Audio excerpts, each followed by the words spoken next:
Good morning sir. 28/4/2025 నాడు మన దగ్గర ఒక మహిళ 40 సంవత్సరాల మహిళ జైపూరి కాలనీ ఉంటుంది. ఒక కంప్లైంట్ ఇచ్చింది. ఈ విధంగా ఆమె ఒక రేణుక ఎల్లమ్మ జ్యోతిష్యాలయం అనేది జైపూరి కాలనీలో ఒక గురూజీ సాయిరాజ్ అని వ్యక్తి పెట్టాడు.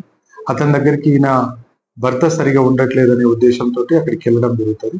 అప్పుడు నీ భర్త వేరే మహిళతోటి మహిళా కారణంతో విడిపోతాడు కాబట్టి కొన్ని పూజలు చేస్తే దాన్ని ఆపవచ్చు, ప్లస్ భర్త కూడా ఆత్మహత్య చేసుకోవడానికి అవకాశం ఉంది, అది కూడా మనం తప్పించడం పూజలు చేయాలని ఒకసారి 10,000 రూపాయలు, మరొకసారి 25,000 రూపాయలు తీసుకోవడం జరిగింది.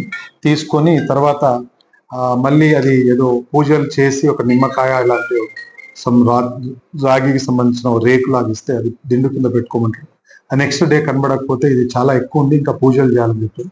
తర్వాత డబ్బులు కావాలంటే మోసపోయానని తెలుసుకొని మళ్ళీ గట్టిగా అడిగేసరికి ఆయన ఫోన్లు లిఫ్ట్ చేయకపోవడం, అక్కడ నుంచి కాల్ చేసి వెళ్ళిపోవడం. దాంతో మా నగోల్ పోలీస్ స్టేషన్కి వచ్చి ఆ మహిళా కంప్లైంట్ మీద కేసు కట్టడం జరిగింది. అతను పట్టుకొని అరెస్ట్ చేయడానికి ప్రయత్నం చేస్తున్నారు. బలవర్ణాలు ఒక్క నిమిషం.